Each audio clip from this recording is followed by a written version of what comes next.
is upon me, because he has anointed me to bring glad tidings to the poor.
When John the Baptist heard in prison of the works of the Christ, he sent his disciples to Jesus with this question: "Are you the one who is to come, or should we look for another?"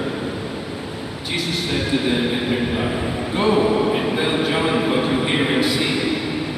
The blind regain their sight, the lame walk, lepers are cleansed, the deaf hear, the dead are raised, and the poor have the good news proclaimed to them.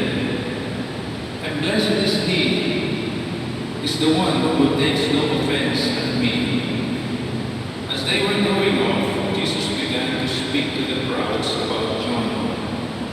"What did you go out to the desert to see? A reed swayed by the wind?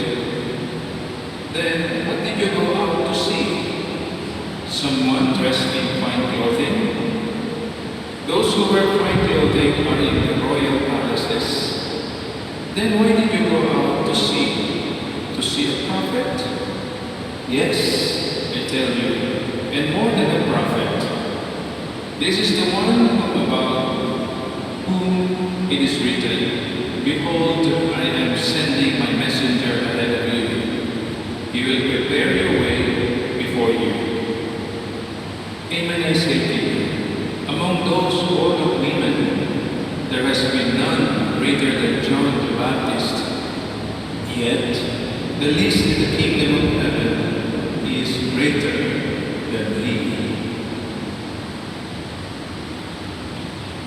Sisters and brothers, the good news of our salvation. Praise to you, Lord Jesus Christ. Rejoice, that is gaudete, rejoice. Let's be glad because it's almost Christmas.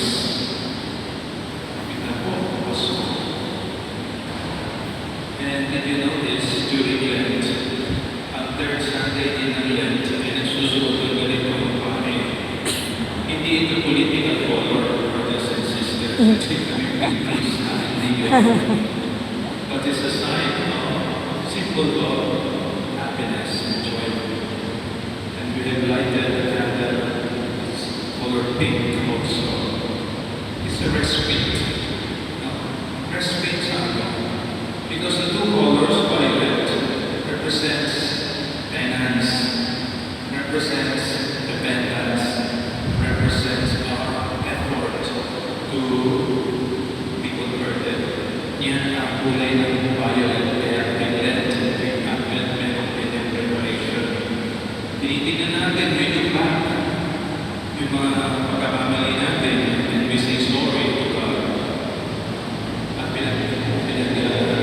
sisisihan natin, gusto natin magbago. Yun ang ibig sabihin. Yun ang sinisigaw ni John the Baptist before the coming of the Christ. Before introducing Jesus to the crowd, to the people of Israel, yun ang kanyang sinisigaw. Repent. Mend your ways. Lagi na sinasabi, be baptized. And this baptism is a baptism of repentance. Pagsisisi lang. Hindi mo nang pag-ilinis ng original sin, hindi pa po. Pagsisisi pa lang yun. And yun ang ibig sabihin itong violet na ito. Ay nagsisisi, there's nothing. Maglinis, let us cleanse ourselves. we're looking at, pero sandali lang, time out. Kumbaga, ngayon din ay time out muna. Respect. Time out muna sa ating iniisip. And then, we look forward this time. Then we look forward. And we see a good beginning sa ating buhay. Sabi ko nga, Advent also is New Year in our liturgical calendar sa simbahan. Magbabago. And we look forward this time doing what we should do. Be good Christians. Kung mabuting Kristiyano, magbabago. Yun ang iniisip natin ngayon.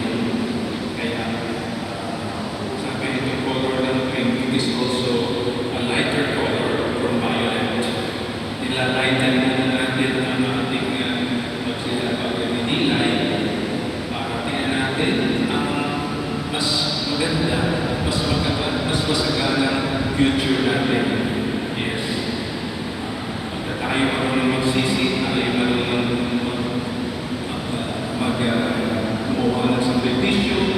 Ito nga sabi ni St. James sa second reading, sabi niya ay we should be patient. Sisi tayo at tayo ay tiis.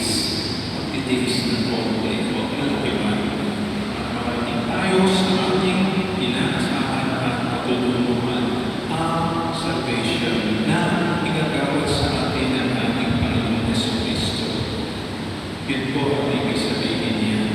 At nalalapit na nga ang ating birthday ng ating Panginoon. They will be commemorating her birthday. His first coming here on earth during his little day, and we commemorate ang kanyang kaarawan at ang kanyang kaarawan na babadya ng simula ng ating kaligtasan. Natupad na ang mga promises of God sa mga prophets na lagi nilang binabalita sa tao ng Savior, ng Messiah, Jesus Christ. At yun ang nasa gospel natin ngayon. Sa gospel natin ngayon, itong si John the Baptist, when he was already imprisoned by King Herod, dumadating pa rin sa kanya, dinatalo siya ng kanyang mga disciples. Yung mga loyal disciples niya, punta sa kanya. Pero, yun na nga sila, gusto na mag-detach ni John sa kanyang mga disciples, na napagkakamalan na siya ang Messiah. Napagkakamalan nila. But John was so humble enough to admit that he is not the Messiah. Kaya sabi niya, you go to Jesus the Christ, you ask him if he is not that Christ, that Messiah. And once you know who he is, go. Follow him. Leave me alone here. Kasi mamamatay na siya. Alam niya, mamamatay siya ni Herod. So, lilipat na sila kay Jesus. Ganun na ginawa ng mga disciples ni John. Lumipat na sila kay Jesus. Naging disciples na sila ni Jesus. But, kailangan ng confirmation. Kailangan to make sure na siya na ang Messiah. Alam ni John yun, siyempre. Minsan sila at siya bang nagbinyag kay Jesus, di ba? At alam niya kung sino yung Jesus niya. Pero gusto niya yung paalam.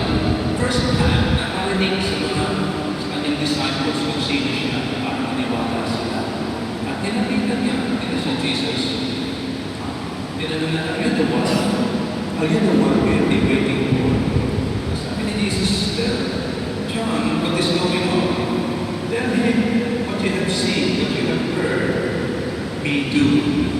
No? Ano ba ginawa ko? So, go tell John that what you hear and see. The blind, again sight. Nakakakita na ng mga bulag. Mga lame, mga bilay, they can now walk. And the lepers are cleansed. Malilinis na sila. The deaf now can hear.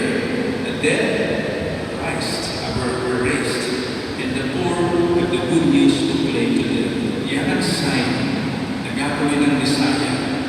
At nakita nila, narinig nila ito na ginagawa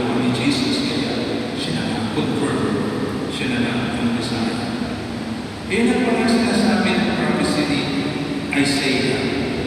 Sinasabi niya ito sa first reading, no? Na gano'n ang mangyayari pagdating ng Messiah. Pero bago siya dumating, sabi niya, patagin niyo muna ang bako-bako niyong ugali.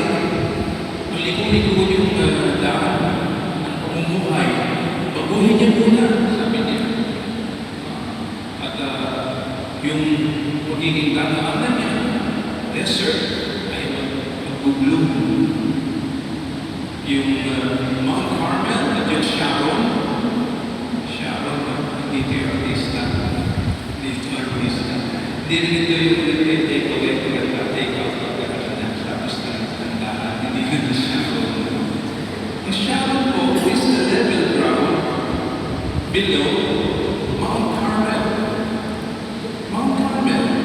Doon si Elijah nag-snake, pinakita ang mga pere. And sabi nga, that plain will bloom with flowers. With flowers. And you know, in the Old Testament, Jesus is called the Rose of Judah. Siya yung Rose of Judah. Flowers siya. So Jesus, the Messiah. Kaya doon daw, mag-bloom ang mga dadaanan na ating Panginoon. Ibig sabihin maganda, malinis, ayos. Ganun, dadaanan niya tayo. Ibig sabihin tayo ang dadaanan ng ating Panginoon. Ayos tayo, maganda tayo, patingin at malinis. Para maganda ang dating ng ating Panginoon sa atin. At yan din ang sinisigaw ni John the Baptist. Pero very striking ito yung sinabi ni Jesus kay John. Sabi niya, I tell you, from among those born of women, there has been none greater than John the Baptist. Lest yet the least in the kingdom of heaven is greater than he. Wala na lang malakas kay John sa kanyang katakilaan. In his greatness, no one else will ask him. And yet, the least in my kingdom is greater than he. Ito naman yun. Para pinapakawin niya yung sinasabi niya. Alam niyo po, merong hinala, theory pa lang, ng mga theologians, na John the Baptist could also be conceived without original sin. Parang hindi lang si Mama Mary. No? Kasi meron ng baby. Meron ng baby po siya. His mother and father were barren, alone, and they were under advanced age already. Zechariah and Elizabeth, matatanda na sila, tapos bago pa, tapos biglang nag-conceive si Elizabeth. Tatawagin daw sa kanyang pangalan ay si John. Miracle. Kasi merong mission itong batang ito, itong takang ito. Tatay niya nagsabi, when John shall be called the prophet of the Most High, sabi ni Zechariah, yung tatay ni John, you, my child, will be called the prophet of the Most High. Bakit? Si John ang pinakahuli-huling propeta sa lahat. At siya ang pinakaswerte. Siya lang ang propeta na nakakita kay Jesus. The other prophets were not telling about him, about the Messiah, whom they do not know well and they have not seen. Hindi na nakita. Sabi nga sa Salmo, sabi sa Old Testament, at si Jesus mismo nagsabi, many kings and prophets long to see my face, long to see me. Kaya nga si Herod, hindi gusto siya makita. Pero, not to adore him, not to believe in him. So, yan si John the Baptist. Pero sabi nga, pero ang least, ang pinaka-pobre, ang pinaka-huli sa aking kingdom, makapasok ka sa langit, because you are the least, is greater than John. Ang galing talaga ni Lord. Ang galing niya mag-encourage. Bakit tayo yung pinaka-least na yung makapasok sa langit? Pero yung sabihin, magkapasok tayo. Apply na tayo din siya. Makamasok pa tayo sa kanya. Why are these theologians trying to make a theory that John was not made considered without original sin? Kasi siya ang nagbaptize kay Jesus. And siya nagbaptize sa mga tao. You cannot baptize without you being without sin. baptize niya si Jesus, walang kasalanan. Kaya nga ayaw niya pumayag eh. Sabi niya, Lord, you should be the one to baptize me. Not I to baptize you. Sabi niya, Jesus, go ahead. This is the will of my Father, to show the people that baptism is very important. You cannot enter heaven without baptism. Parang gano'n ang sabihin ng ating Panginoon. Kaya namin niya si Jesus, namin niya, minsan niya si John. So, ito ang nakikita natin dito today. Sa swerte din natin, tayo maging least. Pinakuli na makapasok sa langit. Baka ito din yung sabihin ni Lord. Tayo na ang pinakalas, hindi na natatawaging santo, hindi tayo na-declare, canonize a saint, recognize a saint, pero nakapasok sa langit, nakapasa ka doon. You're bigger than John. Kami nakapasa ka sa langit. Why? Because you have a lot of efforts. Hindi ko madali. Requires a lot of efforts in order to pass through the gate of heaven. Kami nga ni Jesus mas madali pang pumasok yung camel to an eye of the needle. Imagine, matanang karayang papasok yung camel. Madali pa lang kaysa sa person, especially the rich one who would enter heaven. So, hindi ganun talaga sa madali.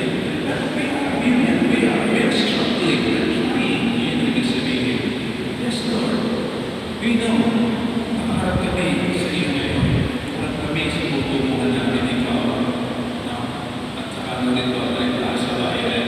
Tayo ulit magbabalik sa ating pagtitika, sa ating pagsisisi, para malinis tayo talaga. Luminis tayo during this time before Christmas, before the coming of our Lord Jesus Christ. Yun ang ibig sabihin. Sabi nga sa introduction natin, externally, we're trying to prepare well.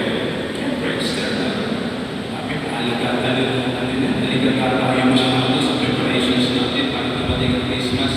Externally, pero how about your spirit? How about your kaluluwa? Are you preparing your kaluluwa for the coming of Jesus? We do, yes, Father. Okay. That's good. Okay. That's good. And you know, brothers and sisters, hindi lang yung Christmas dumarating si Jesus. Every time we go to Mass, Jesus is coming to us in the form of a sacrament, the Eucharistic sacrament. Dumarating sa atin. Alala niyo sa Hallelujah, wala halos tumatanggap kay Jesus, no? O kay Mama Mary and Joseph. Jesus nasa dyan. Walang may tumatanggap. Because they don't know Him. They don't know them. Alam lang nila ano, nanay at tatay ni Jesus na si Jesus na dinadala ng pag-aagawa ko yung pagpanggap sa Kanya. Doon sa Hallelujah. Palagay ko ganun. Pero kung minsan we don't recognize Jesus coming to us. And sometimes we are not so serious and conscious na si Jesus dumarating sa atin whenever we receive the Holy Communion. When we receive the Holy Communion, we are letting Jesus enter our life, enter our body, enter our spirit, our soul, enter our person. Pumasok si Jesus sa atin. Dumarating siya. And we should always be prepared in that way. Spiritually prepared. Yun. So yung mga kapatid na preparation na ginagawa natin ngayon. So let us thank God for these reminders. Reminder lang po ito Narinig natin ito na tayo, but sometimes we don't listen, we just ignore what is being told to us. Pero this time, I know, nakikinig tayo ay susunod sa Kanya. Kailangan ang patience, magtitiis, sabi nga ni St. James sa second reading natin. Magtiis lang tayo ng konti at dumarating ka talaga sa Lord sa ating buhay at sa ating kapuluan, sa ating bansa. Pero ito magandang pag-isipan din, brothers and sisters, sa ngayong panahon ito, panahon ng calamities, pag-isipan din natin yung mga kapatid natin. Ang inaasahan nila sa kasong ito kaya binaha sila, nawalan ng mga tahanan, nasira ang pagpapamayan, nawalan ng mga mahal sa buhay, ngayon, malungkot talaga. Pagkasal natin sila. Malungkot ba ang Christmas sa kanila? Hindi ba darating sa kanila ang Christmas? Yes, darating po ang Christmas. Naalala ko ng bata pa ako. Pag mga Pasko kami sa mga relatives namin, dito po sa Manila, pagkakamas ka namin dyan. Meron ba ang inano dito sa Rojas Boulevard? Rojas, Dini Boulevard natin. Sa labas pa lang, sa pintuan pa lang ng bahay, maamoy ko na yung mansanas. Pasko na talaga. Pasko ko na yung mansanas. Yung ganda lang doon. Bango-bango. Alam ko na. Pero ngayon, nakakabay ko kayo ng mansanas. Wala na ako, sabi nila. Ako nga rin eh. Bakit? Nakubera na plastic preservative. Nagkamit na. Natapunan na. Pero kung mawala mo na kung amoy ang mansanas, sana yung amoy ng Christmas, ay nandiyan pa rin fresh pa rin sa atin. Ibig sabihin, masaya. Tayo handa kay Kristo. Sana mawala yung smell of Christmas in our life. Amen. Amen. Christmas smell, based on